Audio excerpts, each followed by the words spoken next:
Bien, vamos a seguir conversando, analizando la contingencia política de nuestro país en un día donde se van a realizar 2 actos conmemorativos del 11 de septiembre. Vamos a estar con todos los detalles, pero vamos a continuar con nuestras entrevistas para conversar de esto. Estamos con el secretario general de Renovación Nacional, Mario Desbordes. ¿Cómo está? Buenos días, gracias por acompañarnos. Buenos días, Andrea. ¿Usted va al acto en La Moneda? No, van los presidentes de los partidos. Ya, ¿usted no lo invitaron? No, nos invitaron al resto de la directiva. Perfecto, porque había ahí todavía ciertos cuestionamientos de parte de la nueva mayoría de que esto había sido muy improvisado, de que las invitaciones llegaron a última hora y que por eso finalmente ellos se van a ausentar. ¿Usted cuál cree que es la razón de fondo? Esto se anunció con antelación suficiente, hace más de 3 semanas, ya que se sabía del acto. El presidente cursó las invitaciones en su calidad de jefe de Estado, que es lo que yo quiero destacar. El presidente de la República conduce la nación completa y en ese marco, digamos, invita a todos los actores políticos y sociales a un acto que es republicano. Y yo lamento que se reste la oposición, es una actitud, a mi juicio, un poco pequeña, porque no corresponde a lo que es la tradición chilena. ¿Pero usted cree que fue una decisión concertada? Absolutamente. Con la ministra Pérez? No tengo ninguna duda de eso.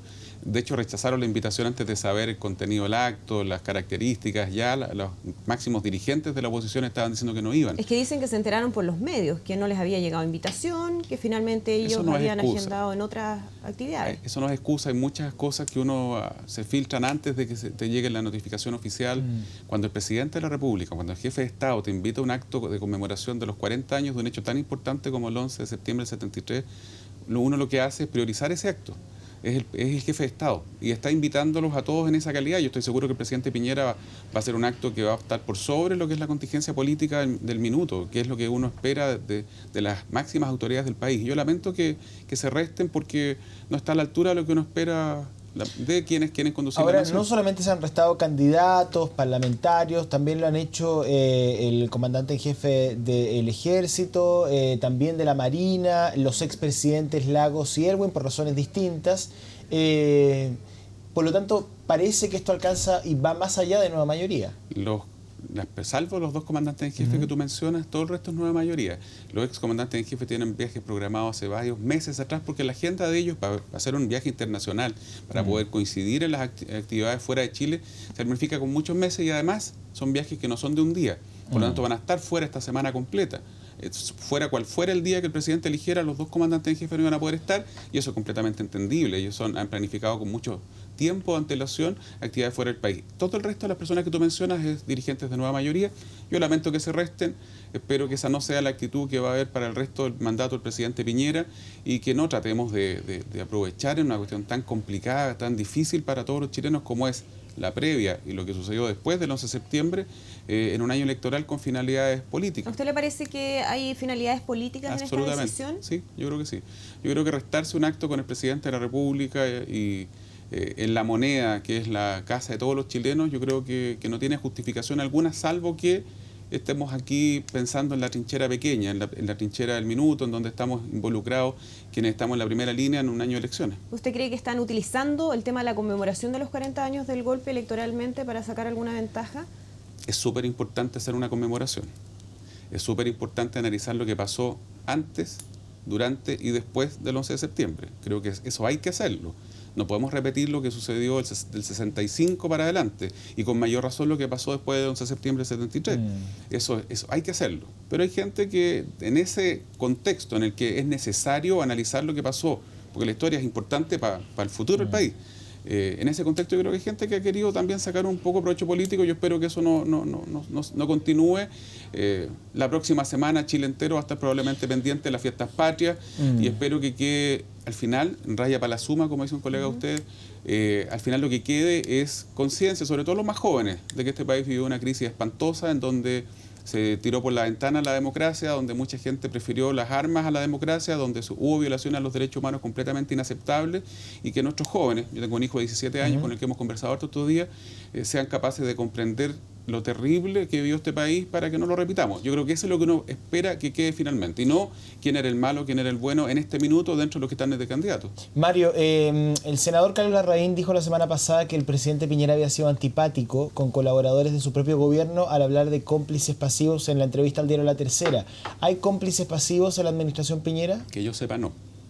El ¿Y a qué se refería entonces Carlos Larraín? El presidente habló de cómplices pasivos en general, de manera muy genérica. Es que la interpretación que le dio Carlos Larraín es que estaba siendo antipático con sus colaboradores, sí. No me voy a arrancar de la pregunta. Él fue muy general, muy abierto. Y eso se puede interpretar como una crítica a las personas que trabajaron en el gobierno militar y que no tienen ninguna responsabilidad en violación de derechos humanos, ni directa ni indirectamente. Yo insisto, el 99% de las Fuerzas Armadas y de orden de este país se dedicaron a trabajar en sus labores habituales o en el gobierno al margen de cualquier violación de los derechos humanos. Con mayor razón los civiles que trabajaron y que colaboraron, que en mi opinión no están inhabilitados desde ningún punto de vista para ejercer labores de gobierno hoy día. Una colega de ustedes en otro programa le preguntaba a Joaquín Lavín, supongo entonces que alguien que votó que sí no puede ser presidente de la República, le decía ella, aseverando esto. O sea, yo creo que todo ese mito que se pretende establecer, ese invento que se quiere hacer respecto de la participación de algunas personas en el gobierno militar en cuanto a que estuvieran castrados o inhabilitados para trabajar, participar, ser electos parlamentarios. Hay un proyecto pero es moralmente cuestionable que hayan sabido violaciones de derechos humanos y no hayan hecho algo más, digamos, eso sí. No hablemos de temas constitucionales ni legales, pero moralmente es cuestionable que una persona participó de una administración no estoy de acuerdo contigo, sabiendo que se estaban violando ¿a usted no le parece? Es distinto saber que se estaba violando los derechos humanos hay tres periodos del gobierno militar muy claros. Y antes que eso, hay un partido político, por ejemplo, como el Partido Socialista, que determina de mutuo propio que la democracia no es la vía y que toma las armas, y cuando tú tomas las armas estás dispuesto a matar gente. Cualquier persona que tiene la lógica de la violencia como mecanismo para llegar al poder está consciente que va a generar hechos de sangre. Y se produjeron antes del golpe de Estado muchos, y se produjeron después muchos más también. Y en eso tú tienes que hacer una separación. Hasta el 11 de septiembre, hasta el año 78, que se dicta la ley de amnistía, nadie duda, nadie discute que hay atropellos de los derechos humanos que son públicos. Por eso Jaime Guzmán hace una crítica tan dura y se enfrenta con el general Contreras de manera pública también. Lo que se pretende con esa ley de amnistía es cerrar ese capítulo, como se hizo, por ejemplo, en la Revolución del 91, donde hay 4 leyes de amnistía posteriores. Y lo que se busca ahí es que moros y cristianos, ¿cierto?, responsables de violaciones de los derechos humanos, que es más grave que un delito político común, ¿cierto?, y los culpables de los delitos políticos, quienes usaron las armas, quienes mataron a decenas de militares en enfrentamientos armados, dejen atrás ese periodo. Después de eso, hay violaciones a los derechos humanos cometidas por organismos de seguridad, en donde muchos de ellos son catalogados como enfrentamientos. ¿Hubo enfrentamientos? Hubo varios enfrentamientos. Yo mismo tuve que recoger a un compañero mío del piso, asesinado y rematado en el suelo, el 11 de abril del año 89, por gente del Frente Manuel Rodríguez, que estaba liderado en ese minuto en lo político por el señor Guillermo Tellier. Ellos eran agentes del Estado cubano, estaban pagados por Cuba, eran capitanes del ejército cubano, Héctor Maturana Ursúa y Juan Órdenes Narváez. Ellos mismos reconocen que eran funcionarios cubanos, por ejemplo, por lo tanto eran agentes de otro Estado funcionando en Chile, eran chilenos. Todo eso en el marco de los organismos represivos, digamos, que estaban en muchos casos haciendo violaciones a los derechos humanos. En ese contexto en donde se te plantea a ti, yo tenía 18 años, 19 años, para el sí y el no, para el plebiscito. En ese contexto mucha gente sinceramente creyó que había una guerra sucia, que había terrorismo que estaba atacando, ¿cierto?, al gobierno de turno, y que había, respecto del gobierno, un cronograma de salida ¿Mario? En donde había claramente un horizonte que era el plebiscito del 88, en donde se terminaba el gobierno militar. Pero quienes participaron del gobierno y sabían de estas violaciones, en el fondo estaban justificando todo lo que pasó en base a estas... No sé si sabían de las violaciones, estamos asumiendo pero una cuestión... si fueron parte del gobierno, usted me dice que no sabían de lo que estaba pasando. Las violaciones a los derechos humanos... ¿De las violaciones a los derechos humanos? Cuando el subsecretario del Interior, Alberto Cardemil, en su calidad de tal, se produce la Operación Albania, se produce el caso de Gollao, denuncia los hechos en tribunales, el juez Cánova, no sé si se acuerdan ustedes, eran muy jóvenes quizás, yo soy no tan viejo, pero soy mayor que ustedes, y me acuerdo perfecto el juez Cánova liderando la investigación del caso de Gollao, con ya persecución de frentón a los carabineros involucrados. Eso es lo que le corresponde hacer al subsecretario del Interior. Hizo la pega que correspondía al subsecretario del Interior. ¿Hizo todo lo que podía hacer? Yo creo que sí. Yo creo que sí, sinceramente creo que sí. Hoy día se da una situación bastante particular. Se discute si se hizo todo lo que se podía hacer en el minuto. Tenemos una cárcel de Punta Peuco que está llena a rabiar de gente presa. Todos los que cometieron delitos de sangre del otro lado de la vereda, por considerar, ¿cierto?, que como no eran agentes del Estado, tienen un rango inferior de responsabilidad, y eso se lo concedo a quienes defienden los derechos humanos, están en libertad. Pero no solo eso, este país ha sido capaz de avanzar en curar las heridas y ha dejado en libertad a quienes cometieron delitos de sangre del 11 de marzo del 90 en adelante.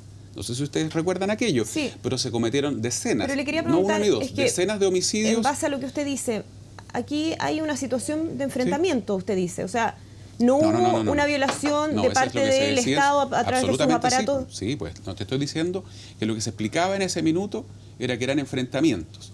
Ha quedado demostrado que muchos de ellos no fueron enfrentamientos y que lo que hay es una violación flagrante de los derechos humanos. Agentes del Estado que toman detenido a una persona y lo matan. Eso no tiene ninguna justificación, todo lo contrario. Es ultra condenable, no tiene justificación alguna. Aunque a quien detuviste hubiera estado armado con un fusil y te hubiera querido matar si es que tú no lo detienes.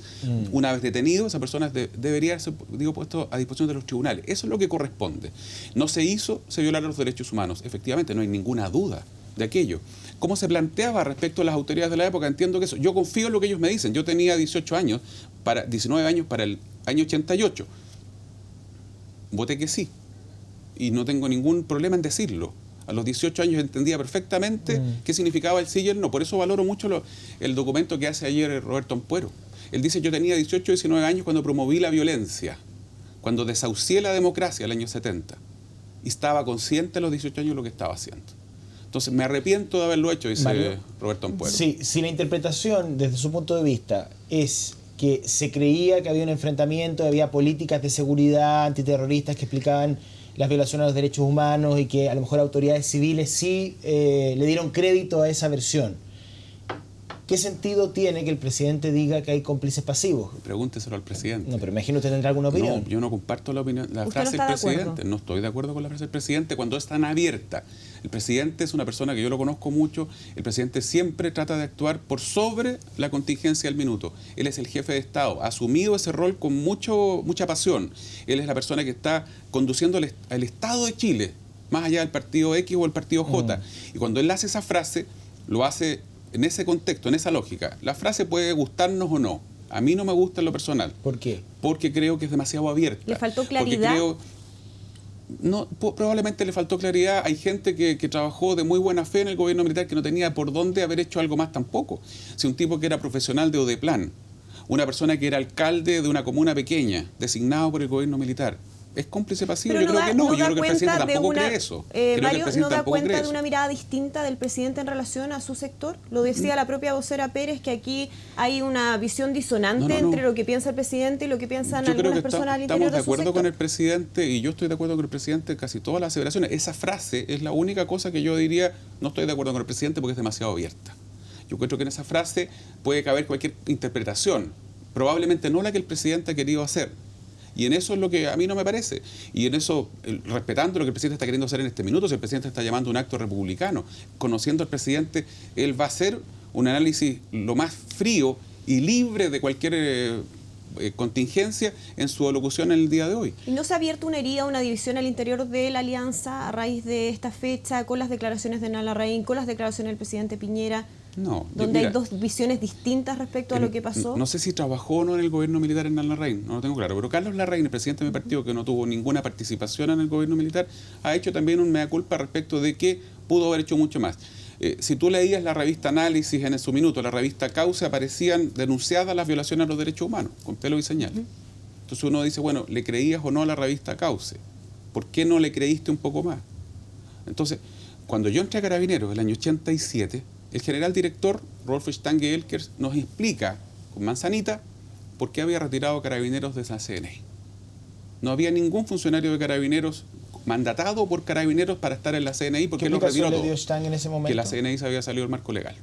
Y lo dijo entonces había denuncias en tribunales respecto a funcionarios de la CNI que fueron después entonces condenados. La información era conocida. O sea, si a usted que venía entrando a Carabineros les dan esa explicación, me imagino que el secretario de Interior sabía perfectamente lo que estaba ocurriendo. Te vuelvo a decir, cuando se salen del marco había denuncias en tribunales y los tribunales habían actuado conforme a la ley, según la lógica que había en ese momento. Por eso el análisis que yo hago. Usted me dice que hay autoridades civiles que en ese momento no supieron o que en realidad interpretaban lo que estaba ocurriendo como una lucha contra el terrorismo, básicamente.